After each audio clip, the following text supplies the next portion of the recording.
If you disregard teams owned by absolute dictatorships, the best team in France this season has been Stade Brestois 29.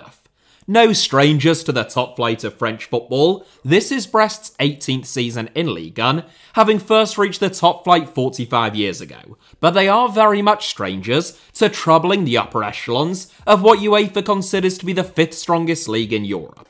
Brest have never previously finished higher than 8th in Ligue 1, and that was all the way back in the 1986-87 season, and you have to go back as far as the 1989-90 season for the last time that the club even finished inside of the top half of the division. With only 7 games remaining this season though, Brest currently find themselves second in the Ligue 1 table, trailing only PSG, top of the division's form chart, and well on course to automatically qualify for the group stage of the Champions League. Given the fact that Brest have never previously competed in any European competition, have never reached a domestic cup final of any description, and their stadium, which is more than 100 years old, doesn't even have the necessary facilities to host Champions League football, meaning that the club will be forced to play their European games elsewhere next season, that is quite the achievement. The only team above Brest this season, PSG, generate more than €800 million in revenue, have a €729 million wage bill, which is by far the highest in Europe, and have a net spend on player trading of more than €1 billion over the last 10 years. Brest, by contrast, generate just €44 million in revenue, so about half of what PSG paid last summer for a backup forward. Their wage bill stands at a meagre €30 million, and over the last 10 years, Brest have actually made a net profit on player trading of almost €20 million. Brest's wage bill, which is the most important metric for determining success in modern football, is the 4th lowest in Ligue 1 and would be about average in the Sky Bet Championship. It is approximately a quarter of the size of Monaco's, just over a fifth of the size of Marseille's, and 1/25th the size of PSG's. Yes, you heard that right. The PSG wage bill is 2,368% larger than Brest's, and when you put it like that, Brest's league position, 11 points clear of Marseille and 12 behind PSG, well, it only serves to emphasise the gravity of what they are doing this season, and the sheer scale of their overachievement. To put it in the context of English football, it would be the equivalent of Huddersfield Town, who are currently in the Championship relegation zone, sitting just 12 points off the top of the Premier League table. So, even if it wasn't for being bombarded by loyal subscriber and this channel's resident Brest fan, Lucas Lonchamp613, Stade Brestois 29 were bound to get the HITC Sevens treatment before long. So sit back, relax, and join me on a journey to radiant, inviting, and buoyant Brest. Oh no, honestly, I won't be having any of that. This isn't any of your Mark Goldbridges, your Sidemens, or your Angry Gingers, who, and I can't say that I am too familiar with their content, but I imagine that it's mostly just cruel sexual innuendos. No, this is a serious YouTube channel, and a serious video. Honestly, I really hope that's the last time that I have to put up with that kind of immaturity and silliness. I'll be really disappointed if anything like this happens again.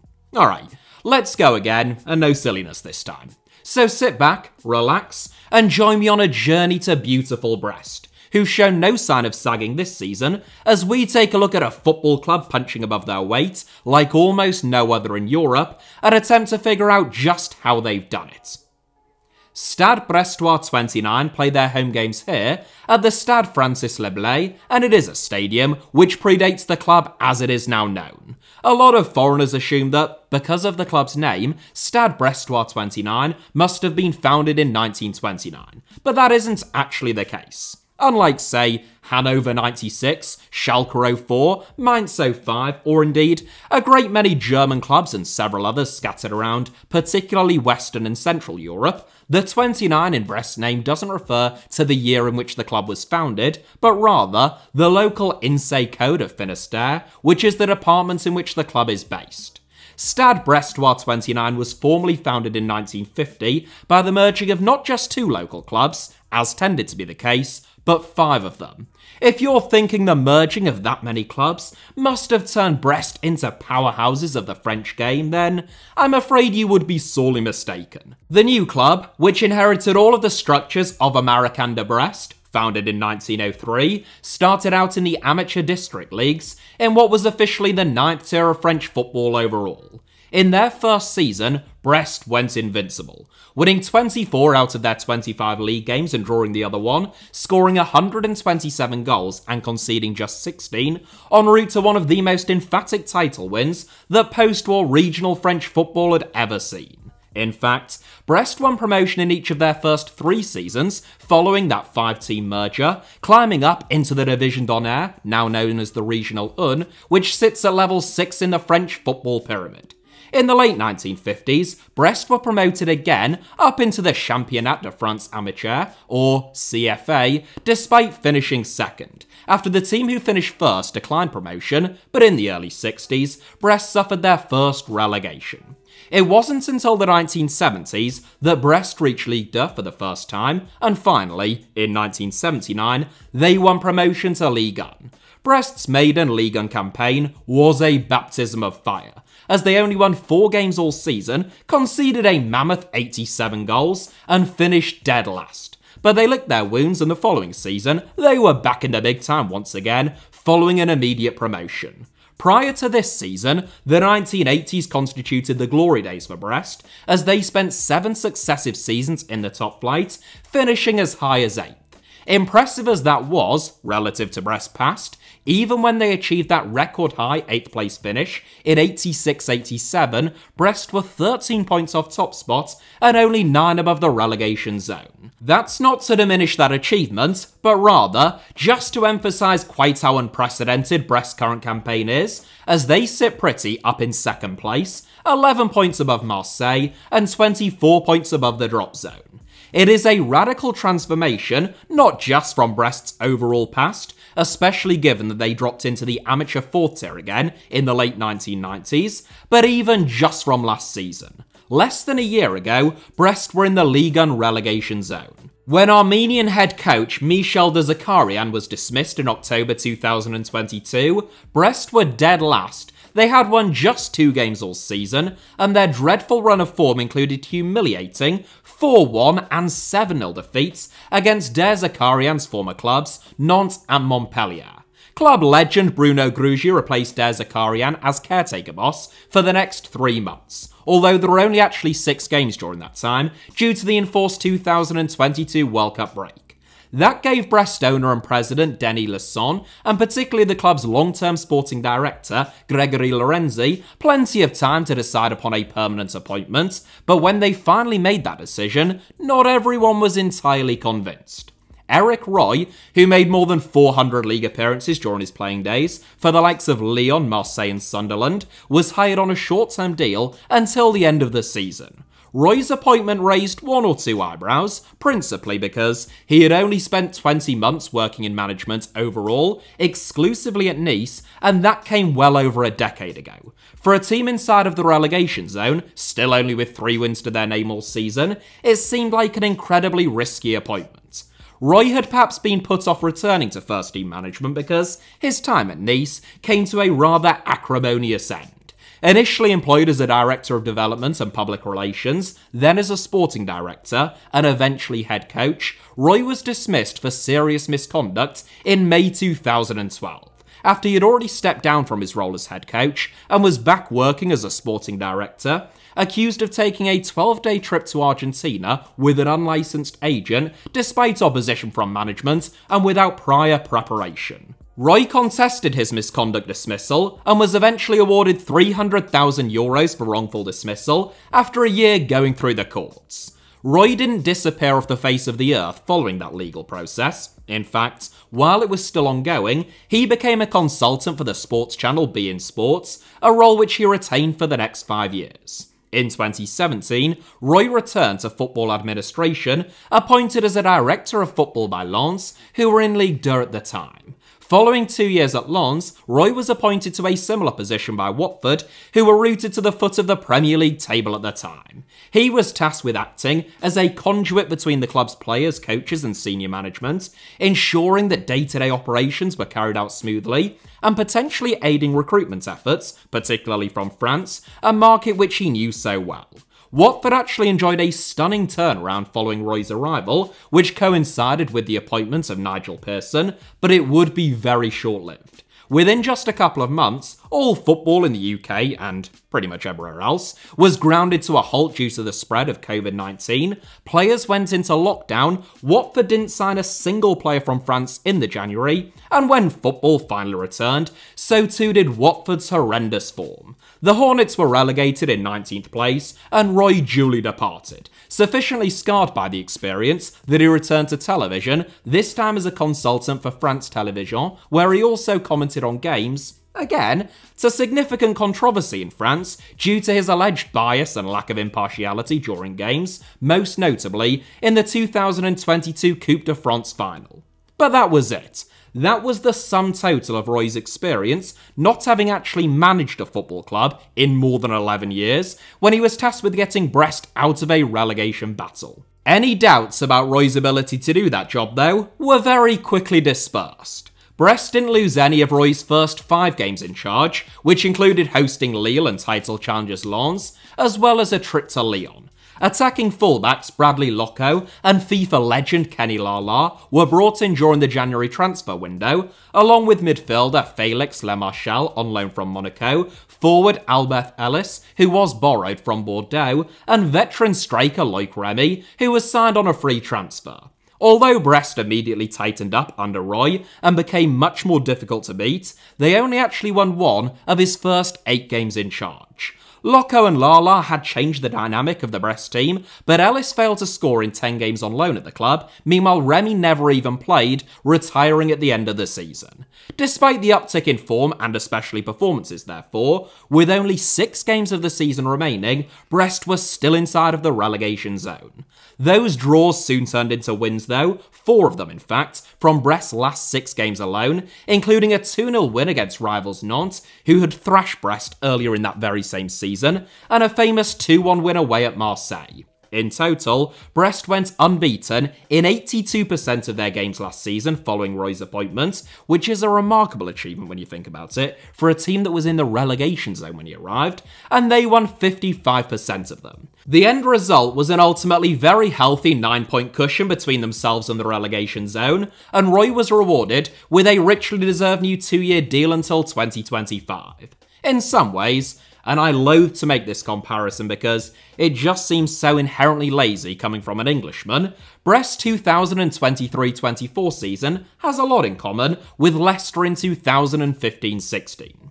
I say that begrudgingly, because like Leicester, Brest had a magnificent end to the previous season, and of course, if they were able to carry that form with them and maintain it over an entire season, they were bound to do extremely well. Leicester, you may recall, enjoyed an even more dramatic Great Escape in the 14-15 season, winning 7 and losing only 1 of their last 9 games, but of course, and with good reason, no one assumed that this was anything other than a purple patch of form, or that either Leicester or Brest would be able to keep it up for a whole season, so they were both installed among the favourites to be relegated. Even Opta, who ought to be a bit more analytical than ordinary punters, made Brest the 4th favourites to go down this season, and gave them a predicted Ligue 1 finish of 15th. They gave them literally a statistically 0.0% chance of finishing either 1st or 2nd, and a less than 1% chance of finishing either 3rd, 4th or 5th. Not even a 0.01% chance of finishing 2nd. That means that when the Opta supercomputer simulated the 2023-24 Ligue 1 season 1,000 times, Brest didn't finish 2nd, which is their current league position, I'll remind you, on even a single occasion.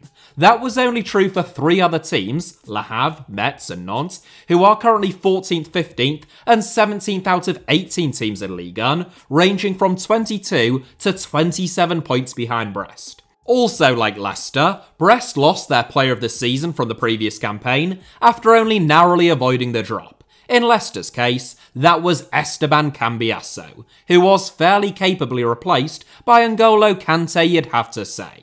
In Brest's case, it was wide man Frank Honorat, who joined Borussia Mönchengladbach for a reported €9 million, having made 42 goal contributions in 109 appearances over the last 3 seasons at Brest.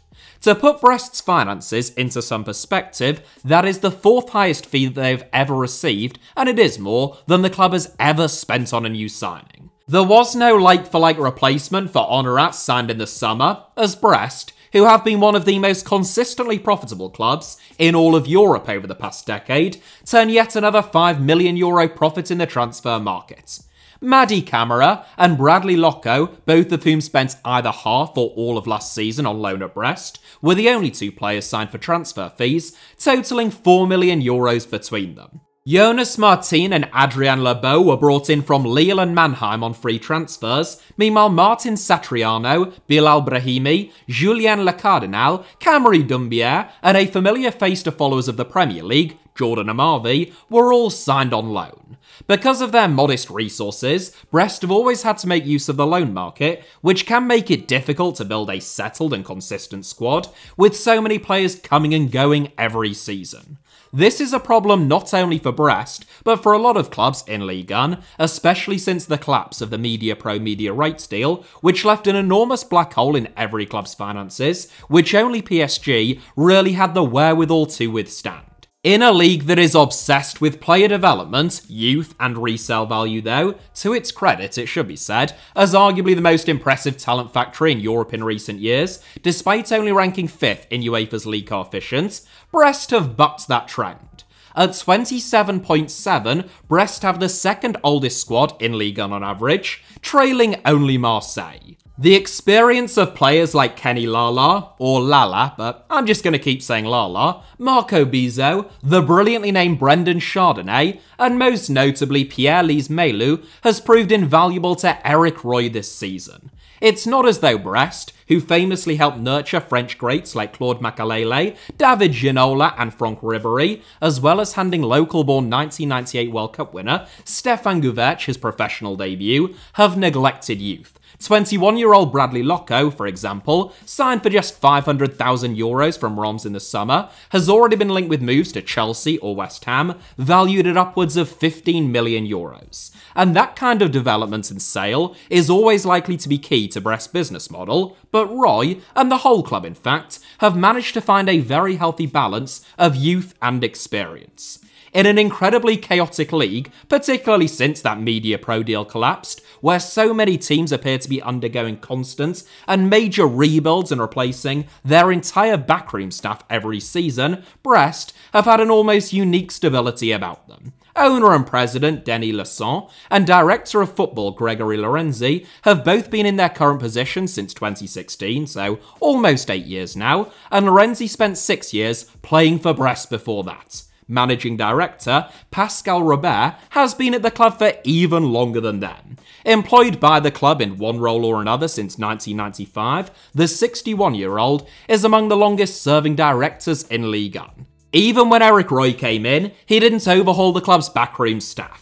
One of his 2 assistant managers, Bruno Grugy, was in caretaker charge before he arrived, has been coaching at Brest since 2019, and spent 9 years playing for the club before that. The other assistant, Julien Lucher, has been coaching at Brest since 2009, and spent 4 years playing for the club before that. Fitness coach Ivan Borgi has been coaching at the club since 2011, and, yes, you guessed it, spent 8 years playing for them prior to that. The list goes on and on. It gives Brest a very distinct closeness, consistency, and family feel, completely at odds with the situation at a club like Marseille in recent years, for example, and since Eric Roy came in, he has complemented that togetherness with a real sense of belief, instilling Brest players with the confidence that they can go toe-to-toe with and beat any team in Ligue 1. In terms of Brest's regular starters this season, only 4 were signed in the last 3 transfer windows since Eric Roy arrived, and those older and more experienced players in the Brest dressing room have proved vital in keeping the rest of the Brest squad grounded during such a surprising season. Of course, togetherness, belief, and experience are all great, but in the modern game, you also have to be tactically spot on to overachieve to the extent that Brest have this season. On that front, after 11 plus years out of the game, Eric Roy has exhibited that he has never taken his eye off the ball in terms of shifts that have occurred within the sport. Pragmatic, up to a point, Roy is acutely aware that Brest don't have the players to play every team in Ligue 1 off the park. Therefore, the way that they approach games against, say, PSG or Monaco is very different to when they face Laurent or Clermont Foot. Brest look to play the ball out from the back, with the two centre-backs splitting very wide, as has become increasingly common among possession-based teams, and Les Melou, formerly of Norwich City and Nice, who has probably been the standout outfield player at Brest this season, dropping deep to receive the ball and build out from the back. At times, instead of Les Melou coming deep, one of the two fullbacks will drop in to form a back three, at which point they will split even wider. Fullbacks Kenny Lala and Bradley Locko, who are two of the four regular starters signed under Eric Roy, both of whom are key to the way in which Brest play the game, as well as summing up the club's age-ambivalent recruitment policy at 32 and 21 respectively, are both very attack-minded. But they also have an excellent understanding and awareness in terms of one sitting when the other one bombs forward, or both going forward when they get the nod from Les Melou dropping in alongside their two centre-backs. It's very brave, the gaps that Brest's interchangeable back three leave between themselves in possession,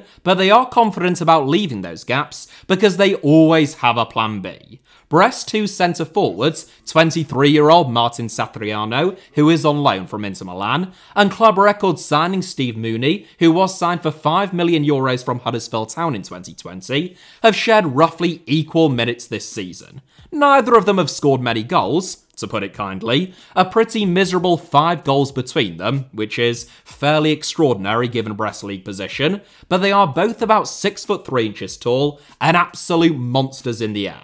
As a result, whichever one of them is playing, Brest always have an outball, and not just a focal point who they can hit the ball long to, but someone who will invariably win their aerial duel, allowing them to win knockdowns and progress further up the pitch. You can see the evidence of Brest's varied build-up play when you dig down into the data. Despite averaging 52.7% possession this season, which is the 6th highest in Ligue 1, Brest have completed the most long passes in the division, and it isn't even remotely close.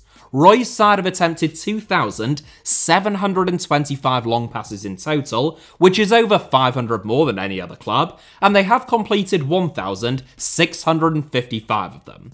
The rest of the division have all completed somewhere between 835 and 1,267 long passes, so Brest are a real anomaly in a league of their own. Despite attempting so many more long passes than everyone else though, their long pass completion or success rate of over 60% is also the 3rd highest in the division. Illustrative, both of what I just mentioned, that Satriano and particularly Mooney are dynamite at winning aerial duels, Brest have won more aerial duels than any other team in Ligue 1 this season, and of the fact that Brest aren't just lumping the ball forward with hit and hope balls, but targeted direct passes.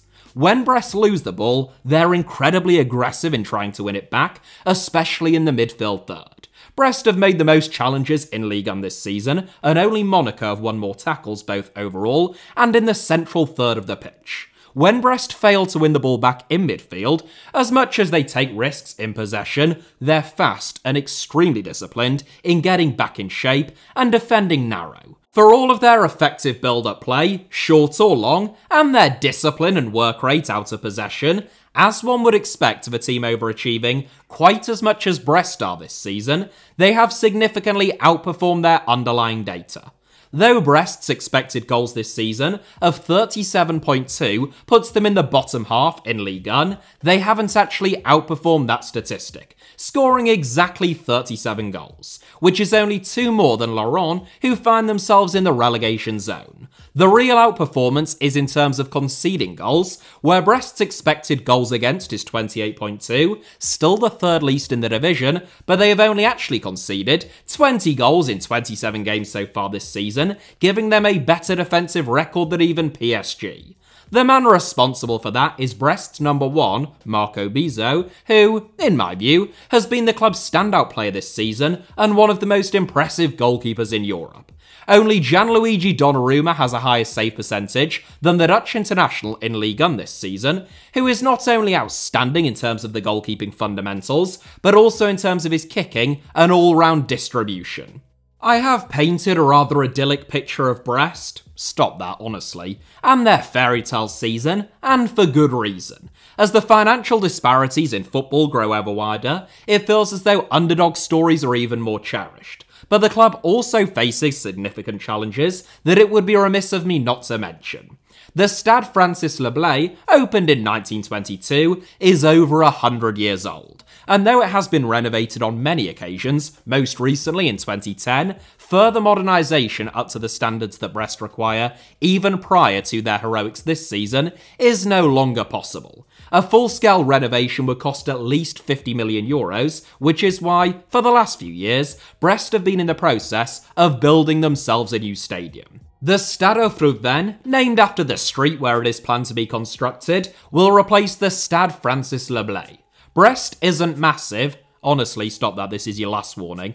With a population of 139,000, making it smaller than Cambridge or York in England, and the club's new stadium will only have a capacity of 15,000, making it the exact same size, at least in terms of seating, as their current home. Nonetheless, the ambitious and striking stadium design, drawn up by architect François Delassalle, won't come cheap. The initial project was expected to break ground in 2024 and be completed by 2026 at a cost of €86 million.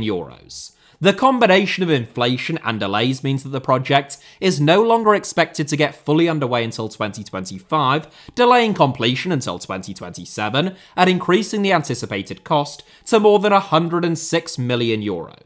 That's considerably more than Brentford spent building the Brentford Community Stadium, despite the fact that Brentford is in West London. Building anything in the UK tends to cost more than building it almost anywhere else, and Brentford Stadium is larger than Brest's new stadium will be, by about 2,000 seats. The problems don't stop there. A standoff between Brest president and owner Denis Lasson and the mayor of Brest, François Couyandre, has led to Lasson threatening to cut his funding for Brest men's, women's, and handball departments, putting the future of all three in grave danger. Couyandre, for his part, has refused to be drawn into the escalation, maintaining that an amicable solution can be found. It is an unusually tumultuous backdrop to what has long been one of the most stable clubs in France during their greatest ever season. If Brest do qualify for the Champions League next season, which looks incredibly likely at this stage, they will apply to UEFA to be granted temporary permission to play their games at the Stade Francis Leblay. Given the stadium's insufficient ability to accommodate particularly the required number of press personnel that attend Champions League fixtures, and the challenges in terms of making any alterations before their upcoming stadium move, that request is likely to be denied. Brest's mayor, François Couyandre, has already discussed the possibility of playing games at Nantes or Rennes' home ground if that is indeed the case. Inevitably, given Brest's form this season, the vultures are already circling around their star players. In other words, everyone wants a bit of Brest. Some of you are filth. Lorenzi wasted no time tying their experienced star trio, Pierre-Lise Melou, Jérémy Le Durand, and Roman Del Castillo down on new deals until 2027, all on the same day back in November. Meanwhile, veteran keeper Marco Bizot has been rewarded with a new deal until 2026. It is the younger players where Brest will face a much tougher task, preventing their heads from being turned. Bradley Locco, as mentioned earlier, has already been linked with Chelsea and West Ham, and the Italian press have reported that 24-year-old Lilian Brazier, who only has 1 year remaining on his current contract, has already provisionally agreed to join AC Milan. The biggest loss to Brest, meanwhile, would surely be Eric Roy, given the transformational impact that he's had upon the club since his heavily scrutinised arrival, having won 25, drawn 15, and lost just 13 of his 53 games in charge after inheriting a club inside of the relegation zone. Thankfully, on that front, Lorenzi and Roy appear to have an excellent working relationship, aided, of course, by the fact that Roy spent a number of years as a director of football himself.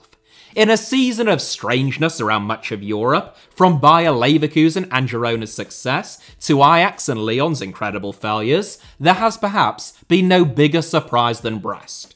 As with all unlikely challengers, the biggest test for Brest will be warding off the Sharks and going again against teams with 4, 5 and, as we've established, even 25 times their budget. That is it for today's video, but thank you all very much as ever for watching. Hit the like button if you enjoyed it. I sincerely hope that was the case. Let me know your thoughts down below in the comments. Keep it, safe for work if you can. And of course, it goes without saying by this stage, make sure that you are subscribed not just to this channel, HITC Sevens, and have notifications turned on, but also my second channel, Alfie Potsama, both of which should be about to appear on your screens now, along with a couple of videos that you might enjoy watching after this one. I'll try to make them relevant. If I remember, I will put the video about Sochaux, another French club, which I thought was quite good. You know, you can watch it, see if you agree. No worries if you don't. Anyway, you can also find me on Twitter, Instagram, or Threads via the username @HITC Sevens on all three. And all of those links and a whole lot more should be down in the video description below. Cheers. Have a great day.